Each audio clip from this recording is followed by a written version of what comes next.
Good evening, everyone. Today marks NASA's Day of Remembrance for America's fallen astronauts.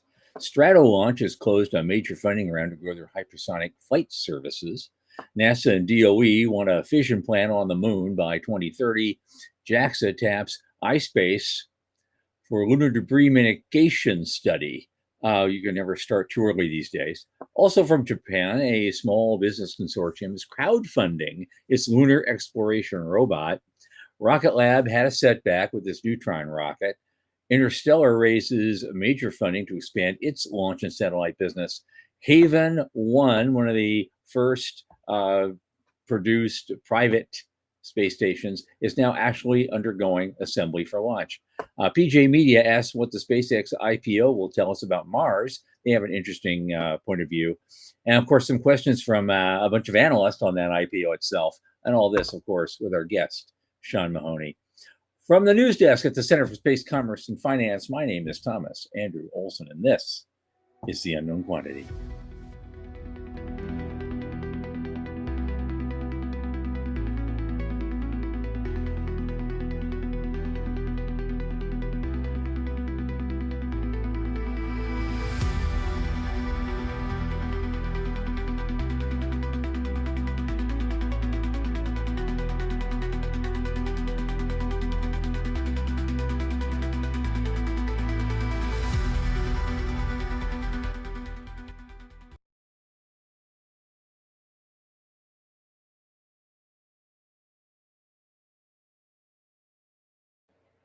Of course, as you know, this podcast is produced and funded by the Center for Space Commerce and Finance. And what is the center? We champion and strengthen emerging space startups and space adjacent enterprises worldwide through advisory, access, and advocacy. Our pitch events and world-class boot camps fortify startups to be better investor ready. Now, a lot of our work, especially this podcast, is supported by our listeners and fans like you. So remember, the center is a 501c3 nonprofit. So if you just go to our website, cscf.space/support, click that donate button and drop something in the tip jar. Thank you all so much for your help. Now, my oldest space friend, Michael Lane, is here. Michael, come on in, man. Hey, how you doing, man? I'm good. I'm good. Good. I struggled to make it. I had a meeting for NSS, so as we're doing the business track at ISDC, I haven't been in one of their meetings for a while. I figure I better show up and wave the flag a little bit. Nobody had a question for me. Nothing. I just sat there and says, "Well, okay, I got to get back and do my show now. See ya." Peace out. Right. But while we're talking about that, let's plug ISDC and what we're doing there. Absolutely. We got three things going. Yeah, ISDC. We have our second annual, which hopefully will be an annual event, our 2-hour live podcast, which is actually a lot more popular than I thought it would be, doing it at the last minute. Well, we're on the schedule now. Right. We're going to fill that room, man. We're going to fill that room. But also, we have a full day business track on Friday, which is June 5th, I believe.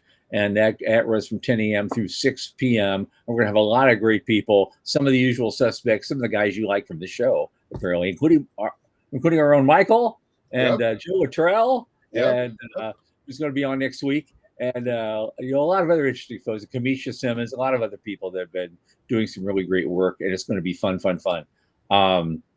And just before that, on that day, I have been tasked to do a panel on the main stage. For the first time ever, all the years at ISDC, if I get main stage time, I'm hosting a panel on entrepreneurship and investment, and Dennis Stone will be there, and Roseanne Healy from Australia, and I've got some other folks I'm looking at. They've gotten the invitation, they haven't gotten back to me yet. It's still January. You know how this shit goes. The only thing I'm concerned about is make sure we're nailing down everybody we have for the business track itself, because those things. The bios and the abstracts, that has to be in by April 15, so you can so we can get in the program guide. And on the website. And also, if you're going to sign up for this conference, you should sign up before April 1st before the prices go up. So it's nss.org. You can find they'll have a big thing on ISDC. It's right here on their webpage. Boom, done. And you can get that there. And we spent way too much time on that. And I said that Joe Bistrito's here. Hi, Joe. He's already making a comment. This Blue Origin to reuse its booster on NG3. Cool. That's awesome. That is really good. Very good. Morty's here. Hi, Morty. I want to do a special shout out to Jason, who is our very first ever behind the scenes fan that wanted to just see how the sausage was made. So great having you there. Okay. Yeah. That's cool. But he can't. But see, now he's in the same position I am. Right. He can't comment. Sorry. You know, that's the price you pay, Jason. So good on you. I got you for being here, and thanks for coming. Yeah. Okay, let's get to it because we have a lot of stuff to go over. I want to get Sean in here, Squeaky Easy Hand. He's got a lot of great news today. I just wanted to say, it's very, very quick. That first link, NASA did a press release today. And I guess this is the day. It's like the third Thursday of every January now. They do a day of remembrance that honors our fallen heroes of space exploration, including Apollo 1 and the Challenger crew and the Columbia crew. Yeah. And there's a lot of people. There's a lot of other people from those like Gemini days who never made it into space, but also died in training. You know, Ted Freeman, LAC, Charles Bassett, and C.C. Williams come to mind. That's from my personal memory because I was there. I was a kid, watching this thing, so I still remember it. But there might be more that I haven't heard of. But this is the day to remember them all and to pay homage to their lives and their sacrifices. I also have an interesting tidbit for that. And I'm really talking to one person in the audience, Morty, but I'll tell everybody the story. It was the Columbia crash that started the rift between Edwards and I and how we were going to fund the space elevator story. And a personal story is I got to go and see the Columbia crew training in the neutral buoyancy lab down in Houston before they flew. We got the press kit. I got postcards and peace signs and signed autographs, and it was a real deal. So when they died, it was a gigantic shock because I was watching it happen in real time. And Edward, so that tragedy happened, and then people started asking, well, space shuttles aren't the way to go. Maybe space elevators are the way to go. And then that led to Edwards and I having an argument about funding, about how to move forward. And that actually was the catalyst for us splitting our original company and creating Liftport. So there's a lot for me personally tied up into that. Yeah. I get it. Wow. Okay. But we got to move on. God bless these guys. Got to keep them. Rest in peace. But it says the space and money. Stratolaunch secured major funding to scale their hypersonic flight services. Now, I don't know about you. I don't know what you think about this. I know I hadn't heard anything from Stratolaunch for a long, long time. That was kind of a spin out from Virgin Galactic a long time ago. And I know they struggled. They ran out of money for a while. And now apparently they've grabbed some major funding they've pivoted to hypersonic stuff. Yeah. And they gotten some major funding. They didn't tell us how much it was. No. Interestingly. Right. Okay, but they're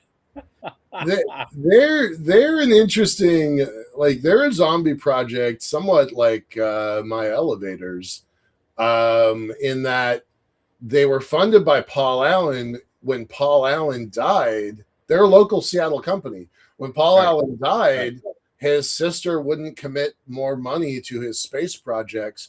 So all of his advanced technology space projects withered on the vine. And we thought Stratolaunch was long gone. So they did get bought by a private equity company a couple years ago, but they were totally quiet about what they were doing. They just said hypersonics was it. So That's interesting. fascinating to see that they're back on. There's a pulse there. I'd like to see that grow. Well, interesting about an aside about Paul Allen. It just made me wonder what happened because he also owned a piece of the Portland Trailblazers. Sure. Where did that go? His sister Jody was pretty notorious about trimming the tree, so to speak. Uh-huh. All the projects that he had that were kind of science fiction related. So he built Seattle's what's now called the MoPop, Museum of Pop Art. Used to be the Science Fiction Museum, used to be Music Experience Music Project. All that got cut. And his space stuff, his AI stuff is still thriving because it got extra money from other places. Sure. So he has an AI center, and his biotech group that I can't remember the name of also is thriving, but it also got money from other places. So those are the only two tech things that he built that still exist. He built a museum of computer science here in Seattle. It's been long gone. Yeah, his sister was pretty ruthless, but the things that made money, like the Trailblazers, I think she hung on to. Yeah. Okay. And all the real estate in what's called Seattle South Lake Union, that he owned all of that real estate, and Amazon has bought all of it. Mm-hmm. Meta, Facebook, Google, they're all clustered down there. They have made so much money on their real estate. It's boggling. So she's doing fine, but Stratolaunch, I'm really surprised they still exist. Yeah. Okay. Yeah. Moving on. Very quickly, NASA and DOE now plan officially to set a goal to put a fission power plant on the moon by 2030. Finally. I know. Right? I did. Yeah. I am too. Well, I guess they got excited because they got most of their budget back. Mm-hmm. And maybe now they're getting like, hey, we can maybe do some shit. Well, let's run this one up the flagpole, which is grand. Absolutely. I was wondering if this was a NASA budget or a Department of Energy budget. That's a good question. I'll bet DOE can pump some in there because they have to share the regulatory side of it. Mm-hmm. Nuclear regulatory is under DOE. So I'm sure they have to. So NASA would tell them, well, we're not paying for the whole thing. Come on, guys. You're the ones regulating it all. Come on. We know what happens. Yeah. Yeah. But I thought that was a very interesting tidbit of news today. And I was very happy to hear that. Maybe we can talk to Sean Mahoney in a minute about some of the executive orders that came out of the White House recently and how that impacts the foundation. Well, we're gonna talk about, because I was on one of these things just the other day, space policy town halls. They've been doing a bunch of stuff. That's one of the reasons I wanted to get him in on this, because there's some interesting stuff coming out of those things, and I wanted to talk about them. So we'll get there in a few short minutes. Yep. What's next? I believe it was JAXA. JAXA tapped iSpace for doing a study. Ready for this? About lunar debris mitigation.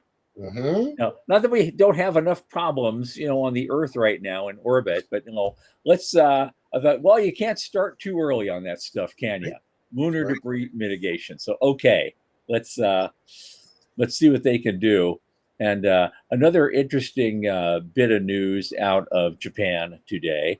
There's an article came out. There are a bunch of small businesses in the Higashioka region, and they formed a little consortium because together some of these companies in that area invented a really interesting lunar exploration robot, and they are doing a crowdfunding campaign now to actually get it, finished and launched. I love that. I missed this article. I'm going to keep this one on my links and follow it later. Yeah, that's kind of fascinating, isn't it? By the way, if I was one of the guys, one of the last names of these two gentlemen is Yoda, Yoda. and I would market the hell out of that. That Oh is yes, cool. absolutely. Yeah. Going to moon we are. Yeah. I love this. It's Isn't it cool? it kind of looks like BB-8 from Star Wars. Like, Doesn't it? Doesn't I that's love the idea of this round ball thing. I just saw that Uh-huh. thing like it could just roll around anywhere. I could see some guys exploring, some area of the moon or Mars, and they land like there's a big starship. Let's say it's land on Mars somewhere. It lands maybe on its side, not vertically or some way, and they just open this hatchway, and all these little balls start running out. Yeah. Start looking at everything and studying everything and sending data back to the astronauts who see it on a pad on their wrist and says, "Oh, look at this! There's lovely filth over here. Let's go." That's amazing. It's the inspiration for that had to be incredible. I'm gonna follow that up. That's super cool. I'm glad you pointed that one out. I hadn't seen that one. Yeah, I just saw that today. I do this look through the Space Today, and so I get a lot of my stuff from there now. Yeah. And I found all sorts of weird shit. I thought, "Oh, this is great," Now that's the next thing up is something from Aviation Week. I guess Rocket Lab had a little setback with the Neutron. Yeah, that's tough. Yeah. Yeah, no significant damage to the test structure facilities. So it's right. It's the old line: space is hard. We all know it. Yeah, yeah. Structural failure of the rocket stage 1 tank. Right. That seems vaguely important. Well, but the company also says that the next stage 1 tank is already in production, and Neutron's development campaign continues. That could mean that they started it, 15 minutes before they issued this press release, so they could say that's true. But we don't know that. But yeah, that's definitely going to be a problem. Yeah. Well, I hope it's not too much of a setback for them. They've got a lot of stuff on their plate this year that they want to accomplish. And so, including launching out of Wallops. So we'll see how that goes. We'll be keeping up with that. Yeah. A company I haven't heard much of, but apparently doing pretty well, called Interstellar, raised a major Series F with an F to expand their launch and satellite business. And here's another one. It's really not. Well, yeah, 129.7 million. Right. They're out of Japan, so that's not exactly the same, the lens that we look through all the time. But we do try to catch that stuff. Yeah. Mm-hmm. Series F, I had no idea. That's great. Well, they're doing well. Apparently their Series E was 95 million just not too long ago. I'm assuming that was a Series E. They was raising a third-party allotment of preferred shares and DDD. You don't get through Series F without doing the first 5 letters. So, but they're doing really well apparently, and so that's how you get to a Series F. Like, you're doing really well. So good for them. And that's another thing I wanted to mark up on our list. Who was the company? What was the Japanese company that just kind of like sprung out of nowhere and did a small launch recently? A Japanese company that nobody was watching. Of course, I'm completely blanking out now. I have to go back through my notes. I'd say because so much just blows through at once. Yeah, right. I need the AI start looking at all this stuff while I'm talking because my memory isn't what it used to be. I'm going to need the help, I think, here real soon. And I found a good AI. I'm really enjoying what it is, how it works. So I may actually sign up for a subscription to that one. And I'll let you know about it as I get a little more data in. I'll let y'all in on the secret. But it doesn't seem to have any guardrails. Okay. Love that. All right. Haven. That's probably my favorite story of the week. Yep. Yep. Gonna launch a space station. Absolutely. They are. Yeah, they are. They said they're going to do it, and it's undergoing assembly. I think that is also a big deal. Mm-hmm. So now it raises a question: when is it actually going to fly again?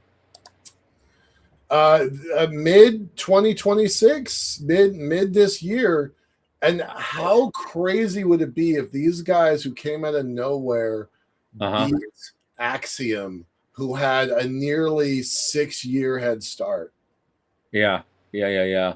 Yeah. Well, no, actually, they're slipping the launch from the middle of this year to the first quarter of next. Oh, I misread that. Yeah, I just found Okay. it. So just 2 seconds ago. Oh, They had okay. a public launch date of mid this year, but All right. Max Hayek just said this is obviously our first space station, and we're moving as safely and as fast as we can. And so that's the date right now that we're confident we will meet. That's And awesome. so, but they say they're still a year, 2 years ahead of anyone else. Yeah. There's we're tracking 6 space stations. So you got Voyager, Axiom, Blue Origin, Vast, Starlab, and then Starlab, and what's yeah, what's the 6th one? yes, Voyager, yeah. Yeah. So, I mean, imagine a Oh, world where we have 6 different space stations all Reef, that's operating. another one. Yeah, Reef, yeah, Orbital Reef. That's the one. Orbital Reef. Blue Orbit. That's Blue Origin. Yeah. Okay. Yeah. Yeah, there's a few. They've gotten ahead of the game a little bit. So I'll be very interested to see how it does, but we may have to wait till next year, sadly. Hey, but they're still ahead of everybody else. Last two quick things so we can get going here. This is very, very short. PJ Media did a thing, which they do all sorts of weird stuff, but they're saying what Elon Musk SpaceX IPO will tell us about Mars. And it's all about the what next thing. It's that, okay, we're going to do the IPO, we're going to get it done, we're going to raise a crap ton of money. Okay. The why for that is simple, but the real question is what's next? And there's a couple different what's next you could do. And depends on what next is. And so the first part of that is what happens if the AI bubble pops before SpaceX builds out his orbital data centers? And so they don't have an answer, and nobody has an answer. And there's some small chance that maybe there's not a bubble in AI because there's no limit to the human desire to have machines, whatever we can get them to automate. And putting them in orbit eliminates the power production crunch. Maybe. Well, we've talked about this a lot, so I'm kind of skeptical about that too. And then, but he said if the AI bubble was in fact a bubble, it were to pop tomorrow. This, unlike the housing bubble, you still had housing stock that would be picked up for pennies on the dollar. But I'm not sure what surviving infrastructure you get out of an AI bubble. And $1 trillion worth of rapidly depreciating NVIDIA graphics cards counts. So there's that. And then the second part of what's next, what they might do with all that IPO cash, is to kind of hoard the money a little bit and do something and be more serious about Mars. And so they could use that cash to keep the company's Mars ambitions intact, and they would do more things in that regard. I think that's interesting. I don't think if you're a public company, you get to do just exactly what the CEO wants you to do. I think there are guardrails there for a reason. Well, apparently he's got plenty of people, in his camp on that one. So we'll see. Yeah. And this last one we can't possibly go into in the depth that it deserves, but I just want to put the link out there for everybody. Right. Because it's a big issue. They have a big panel of people in the industry, in the investment industry, and so they're talking about all the key questions for that IPO. It's an analyst roundtable, and there's some interesting folks on there. They think one person says it's a perfect timing for an IPO. Another point is SpaceX does need more capital. So if they want to do the same time Starlink version 3 and expansion of Starship, you need money to do it. Mm-hmm. And it's a good time. It says with the headwinds for the company, for the headwinds for Tesla, another guy thought it was a good time for us to pivot from Tesla being the center of the public universe. That's SpaceX been a being center. consensus argument. There's a lot of people that are like, he's done with Tesla. It's time to move to Mars. Yep. I mean, Yep. those are all fanboys saying it, but I mean, I think Mm-hmm. that there's my hunch is I am not a fanboy. I think I've been clear about that for a long time. Right. Love SpaceX, but not a sycophant to Musk. But I think it is time. I really do think they're right on this one. That he's Right. Well, that same analyst said you can't justify the valuation of Tesla in the context of just normal metrics. right. Because we're talking a 300 times earnings, price earnings ratio. Come, you know. I'm going to just say here for the record that when my company starts getting a little bit bigger, I would like a 300 times earnings on my value bump on my valuation. Can I just ask for that? Because that's what I want.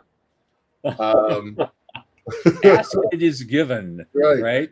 So yeah. I'm just gonna use the Musk metric. Sean, yep. Write it up. It's our Musk metric. I'm gonna continually just multiply everything I do by 300. Okay. Perfect. Yeah. That beats Scotty. He only did it by a factor of 5. I'm gonna. Yeah. And he still looked like a miracle worker. Right. Yeah. No. There you go. Multiplication. That's what I'm doing. All righty. We have a great guest tonight, and let's get him on here. He's Sean Mahoney. He's executive director of the Space Frontier Foundation. They've been doing a lot of great things lately, and we're probably not going to have time to fit them all in. But let's fit Sean in right now, and so and put a quarter in him and get him yammering. Let's do this. Sean, how you doing, man? Good to see you again. I know you're back. I want to start out.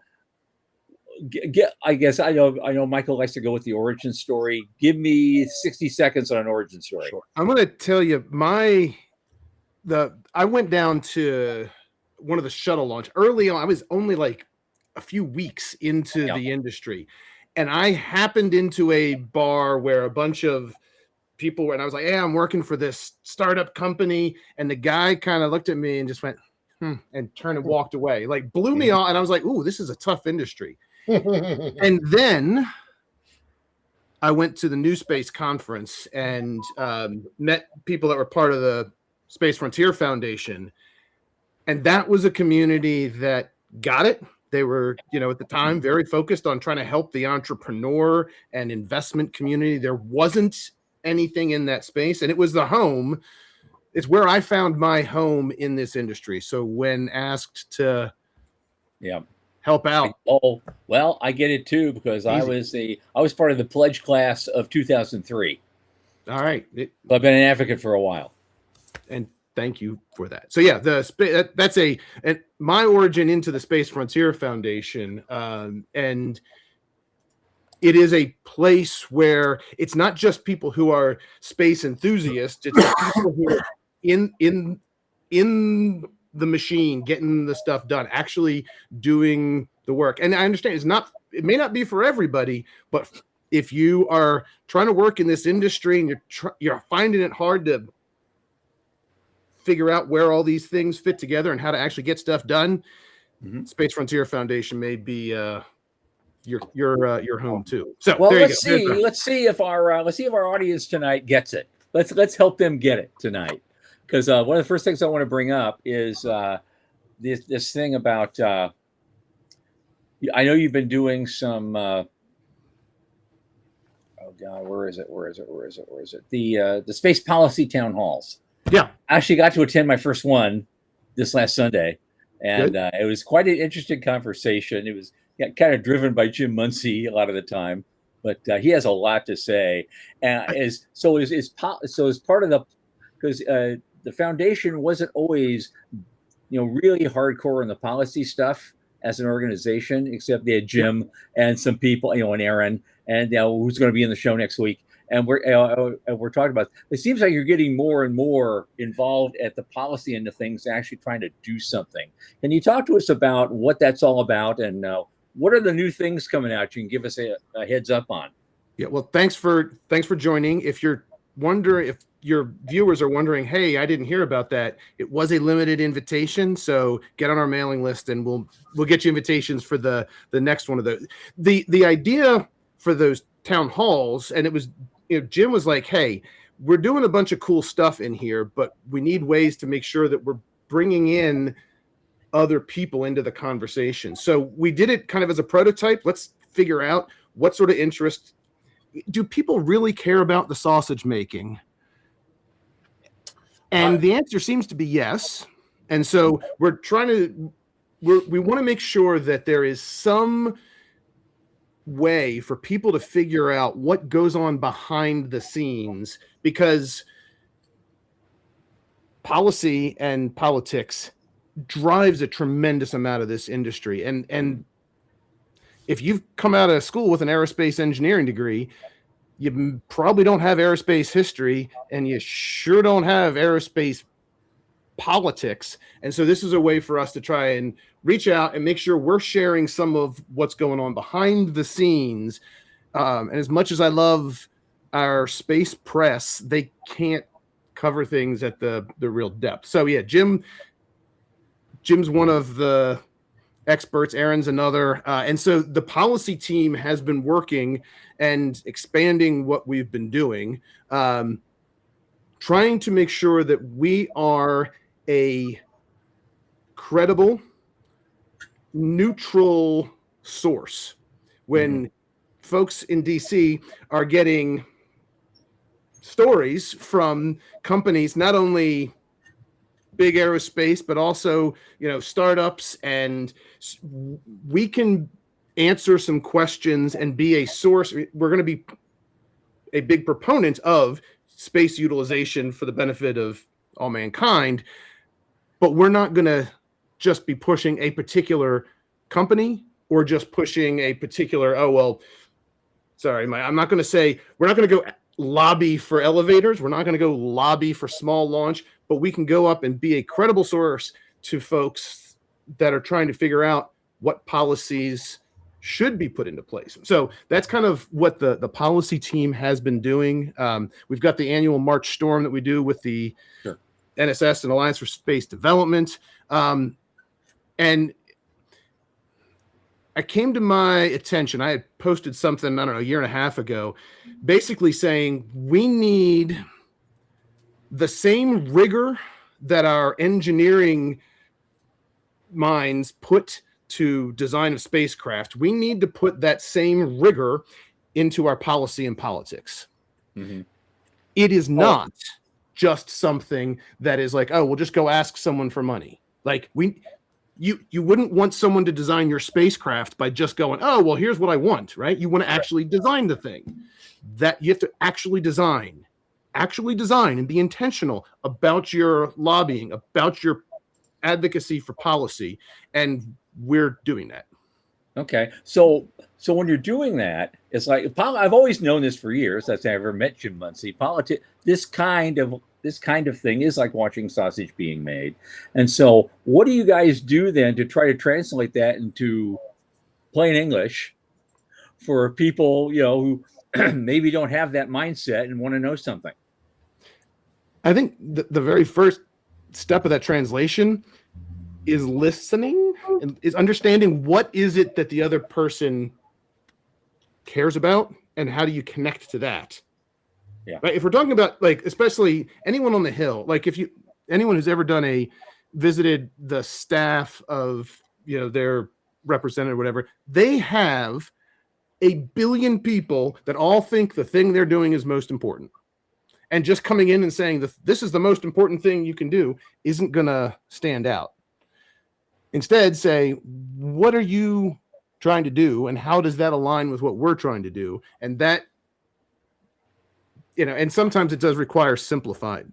A lot of the time requires simplifying things, but that's the trick, because you're still going to get the same, why should I care about space when there's so many other problems on the planet?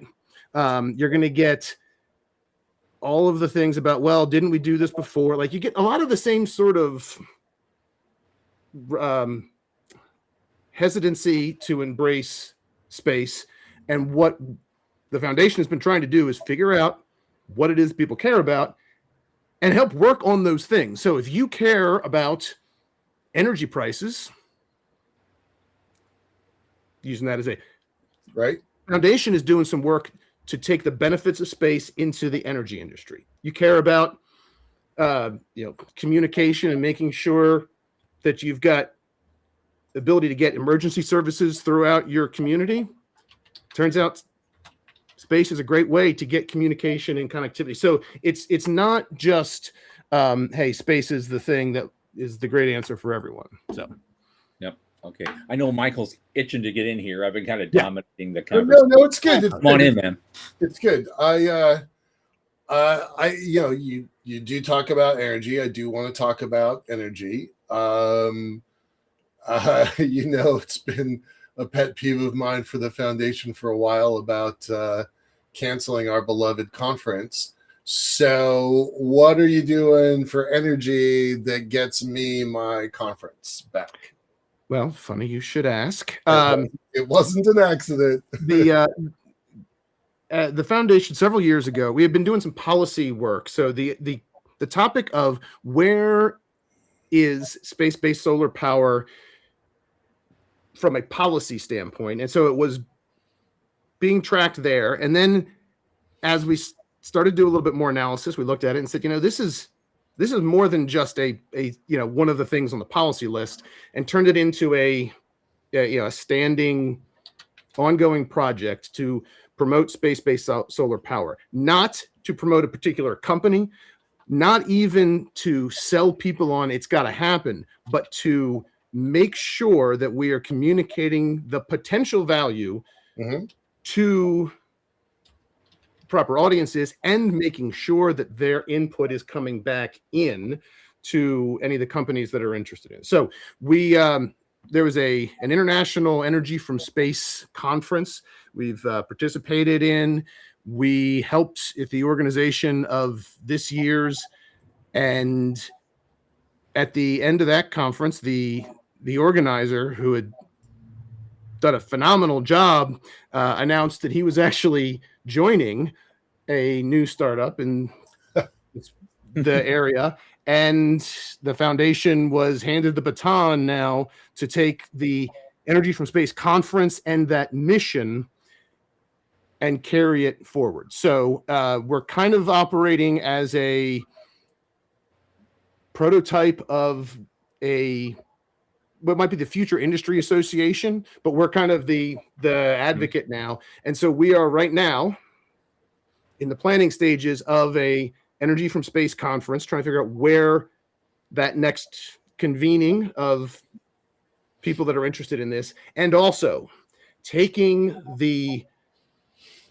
all of the information and the expertise and the demonstration and all the rest of it, taking that out to other energy. We're in the process right now of offering basically a module of Energy from Space that can go to different conferences, and we can bring all the programming to do a whole segment, Right. And bring in something. And look, I want the people who are going to say, but what about?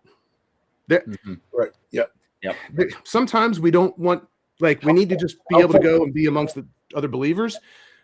But in order to convert people, we have to be willing to go out and take the punches and not be defensive, but just say, that is a thing, and we're working that. What do you think? So anyway, that's you may see before there's another new space conference. You may see an Energy from Space conference. We, of course, will be doing March Storm. The big question, and this is a challenge for a lot of nonprofits. You work off of volunteers, and it saves you money, but it costs too much. Right. Right. And so I have developed the reputation. Any event that we want to do, I say, great. Can we start with it being profitable, and then we'll go from there? So that means there's things that we're not doing. I'm aware of that. But that's how we're going to be able to keep doing the work that we are doing. So there's you wrap new space into space-based solar power, and I'm there. So excellent. And we've been looking at some Yuri's Night opportunities, some other outreach things. How can we take the interest and enthusiasm around this topic and not just be yay space, but bring people together to help know where our community is, and then also take our message out to a broader audience. So okay, so this conference you're talking about, is it definitely planned on a schedule, or you're still developing the idea? It is being developed. We are in negotiations. Last 2 years, it was in London and then south of France. Mm-hmm. It is an international conference, and so we have already received interest from some places that are outside the U.S., and we're just trying to make sure we can put all the parts and pieces together. So I don't have a date or anything to put on the calendar yet, but that's fine. But I mentioned that because I think I have an idea. I want to run up the flagpole with you. So maybe after the show, stick around for 2 minutes. Done. Let's talk about it. Yeah. Okay. So and what's really amazing is I was a convert back to this to the idea about space-based solar power. And people have heard the story. When I got into the industry, I was literally grabbed by the shoulders and steered away from the crazy space-based solar power, because amongst the crazy space people, they were the crazy. And there were probably some other. I didn't say it, but things change, and so my mind was changed when I looked at changes in cost of space, changes in cost of energy, changes in needed growth of energy, and transmission issues. So those are the things that kind of moved me, and I was like, all right, this is a thing that should be this should be part of the conversation. If anyone is looking at future energy planning and doesn't have this in the mix, they're behind. So and I will tell you, not everyone in our community has been on board, but I will also tell you that a number of people have said, yep, sign me up. All right, I'm changing my mind now. I'm on board with you. And that's great. Like that is phenomenal. I love the people who tell me I'm full of malarkey, and even more when they come back and go, yep, all right, I'm on board now. And look, I'll change my mind again as well. So anyone who's out there who has previously said, oh, this will never work, or cost too much, there's room on the bandwagon if you want to jump on. Okay. I moved from Earth elevator to lunar elevator, but I started on Earth elevator so that I could build space-based solar power. Yep. So that was my starting point. Well, I've been a known skeptic of space-based solar for a long time, only because there's so many unknowns with it, and it wasn't ready yet. I thought, well, maybe by mid-century we'll have something really cool. Well, you know what? I'm not wrong yet. We are halfway to mid-century right now. And maybe on my 96th birthday, I'll finally see something actually fly and work, and I'll be the first guy there going, we're finally did it. Yep. Amen. Yeah, I mean, I'm going to celebrate regardless. My hope is that we can take that brighter future and pull it a few years closer to today. The closer we can pull that bright future to today, the more benefit that we get to bring to humanity. And the more you do that, the better chance I have of actually living to see it. So I'm happy with that. That's fine. I'm betting we're going to use regolith, and it's going to be it's going to source from the moon. The big part are going to source from. I wouldn't bet against you. Yeah. And the great thing is that there are different markets, and there's different ideas, and there's people that are doing baseload power. There's people at companies that are working on spot power, like remote. There's people that are doing space is going to be first, right? Space to space. That's the market. Yeah. So that is the beautiful part about it. And look, not all those companies are going to make it, but that's fine. That's part of. We had 150 rocket launch companies 10 years ago on a spreadsheet. Yeah. Nobody is talking about 150 launch companies anymore. As long as we are not, and I'm going to use this as a transition point, as long as we're not trying to say, well, let's do it with what we did before. I don't. If we're saying we're going to do some great new thing, and we're going to saddle it with the stuff that we designed in the 60s and 70s, that's not going to get it. And as much as I love this, the effort and the energy that is behind use of space in more areas, I'm still challenged by the large programs that are required to drag forward this, because it was already built. It's the sunk cost fallacy. And I know I'm preaching to the choir here, but and it's difficult for those of us in the bubble that Artemis 2 is awesome. Right. And it's a reenactment. I mean, I know it's all right, but it's like it's a reenactment.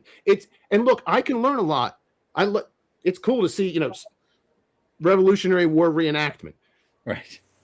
But I don't want to be sending Revolutionary War reenactors to an actual conflict today. And this is the thing that exactly. And that's a good way to put it. We have it's basically a reenactment of Apollo 8.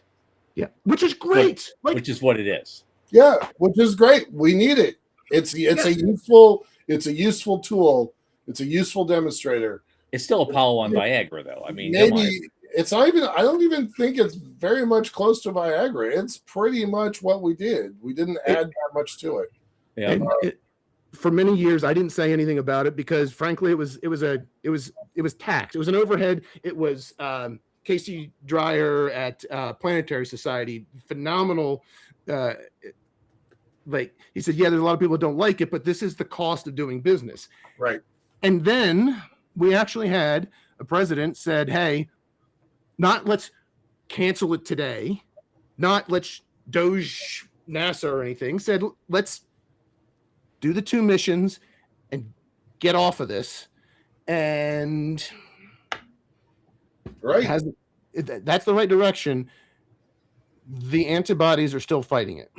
And the antibodies are kind of winning. So that's part of the reason why the foundation has taken on the job of talking more about this and trying to make sure that it is part of the conversation. Because it's really easy for people to go, "Ooh, space is cool," and then they move on to something else. Meanwhile, the advocates who want to continue, they keep sticking around. And so we've got to make sure that we stick around as well. Soapbox. So, we've got a new administrator finally. We've got some direction from the White House. Not a big fan that they killed the National Space Council, so that was an error. It was the correct move to bring it back when you first got into office. It was an error to kill it now.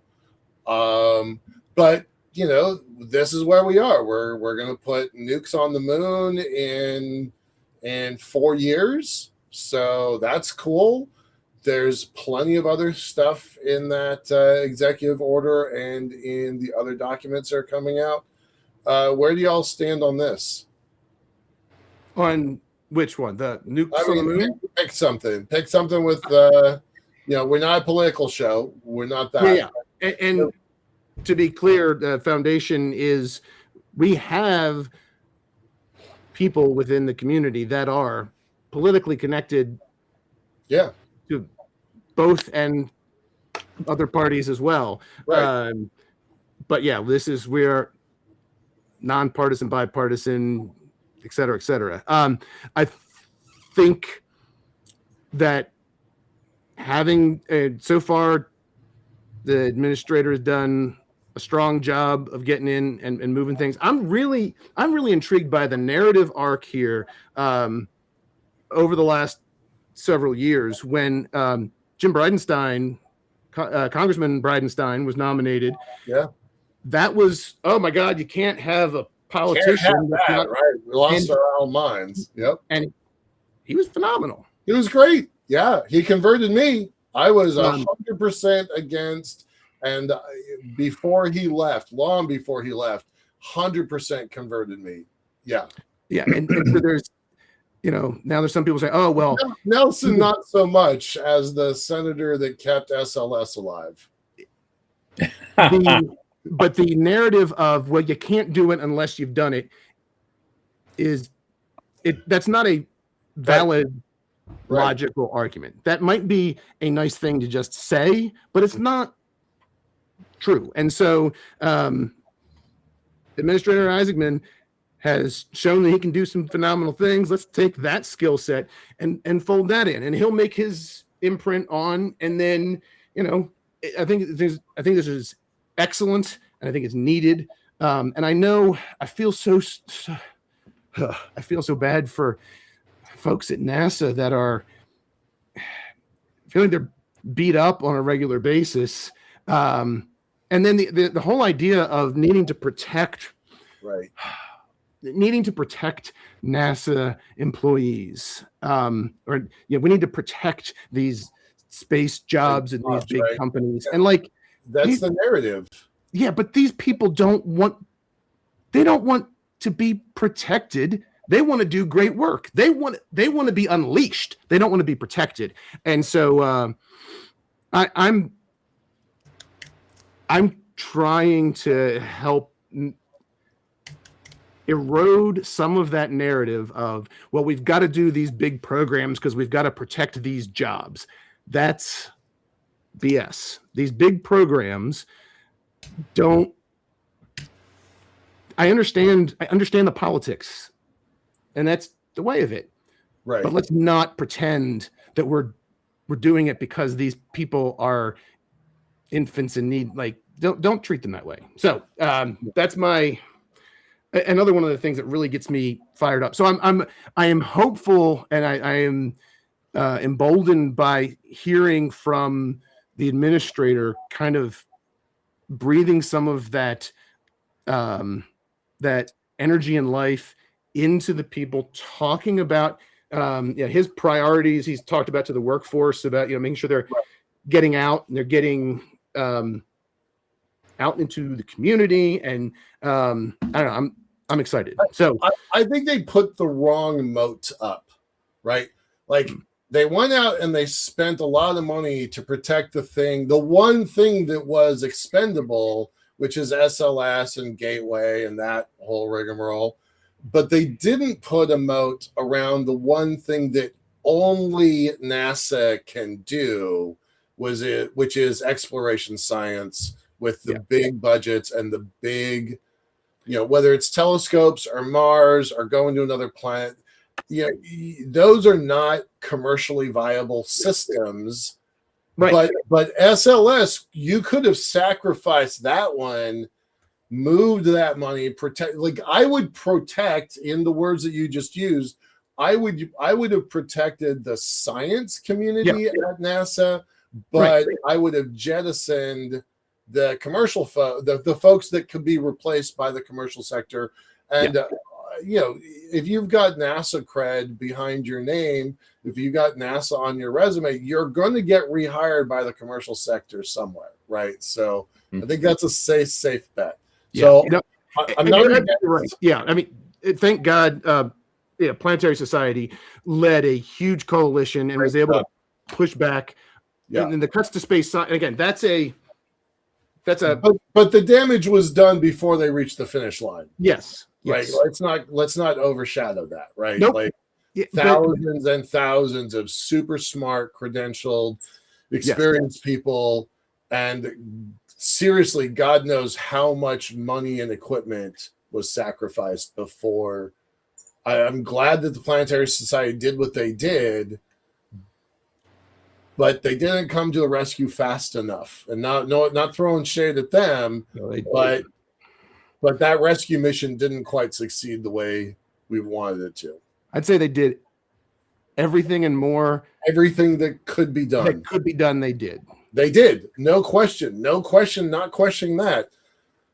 But it still took a while. Yeah, and look, and this gets into some people feel strongly about a person or a party, and they run everything through that lens. And if there's a thing they don't like, then they're just going to say no. And this is where my appeal to fellow space advocates is look for the good things that you see coming and be able to talk about those good things, not just why everything is terrible and everything sucks. Right. Sure. But I guess I wanted to mention before I glitch out again is that you're talking about the Artemis policy, and here's what we should do in this. The guy you have to convince on that, sadly or not, is Ted Cruz. He has been becoming the force behind a lot of status quo stuff lately. He has really been running that committee, and so he's the guy you got to convince, and that's a brutal fact. Mm-hmm. Yeah. And I will say here, that is very apparent. And by the way, full disclosure, the Center for Space Commerce and Finance is a Texas registered organization. So please, Mr. Cruz, listen to what we're saying, because we're part of your team, buddy. Listen to them, but don't put money in them just because they're in Texas. Right. So yes, we are very aware. And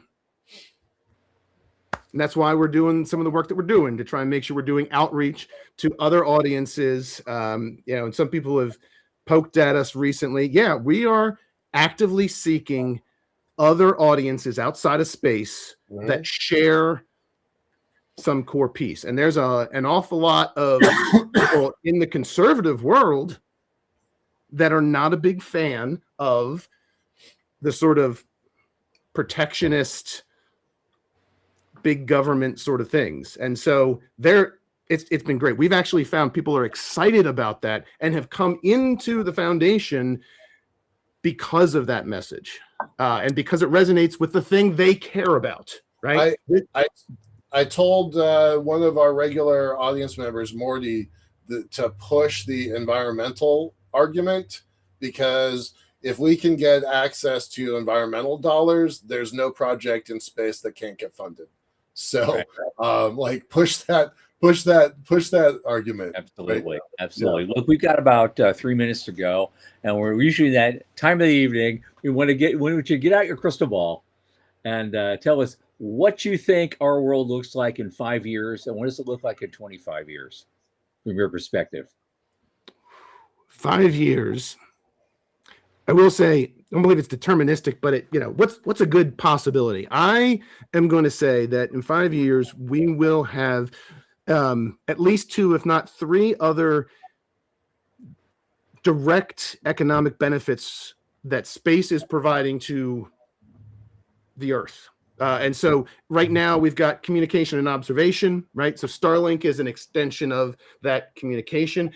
I think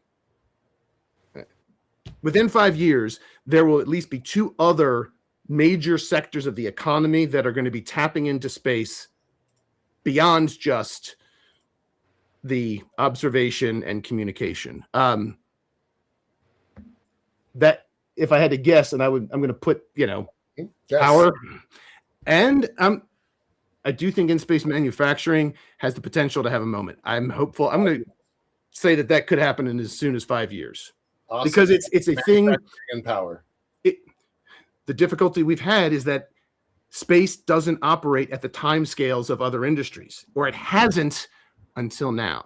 Right. So we've got that. In 25 years, I think, the Bezos idea of zoning Earth residential and, maybe some light industrial stuff is, and whether it's 25 or it's longer, that's where we're going to be. I do think the moon will be bigger than oil platforms. Like, it'll be a hazard tour, but you will have people that will be working in space as a domain, not of pure science or of national prestige, but as a domain of human economic Industrial and cultural activity. So I don't know if that's flowery enough, but no, I love it. An industrial space. That's what it's got to be. Which will then allow more science, and it will allow more exploration, and all of those things that other people love will happen even more as space is used as an economic engine. Love it. And on that, we have to move on to the next show. But Sean, it's always lovely having you. I know we're going to have you again. Always great things going on with your organization, and love it. And so thanks so much. Stick around for a couple of minutes. And thanks to you, gentlemen, too. And we'll do that. Okay. So next week, Monday, our guest is Joe Luttrell of Cube Inc. He's a big fan of the show, and he has a lot of great stuff he's working on. And he's going to share all the latest things that he's doing with his satellite systems and a lot of other stuff he's working on. It's pretty amazing. And so we're gonna do that Monday, as always, 8 p.m. Eastern. So for Michael Lane and Sean Key, I am Thomas Andrew Olson. Keep watching the skies.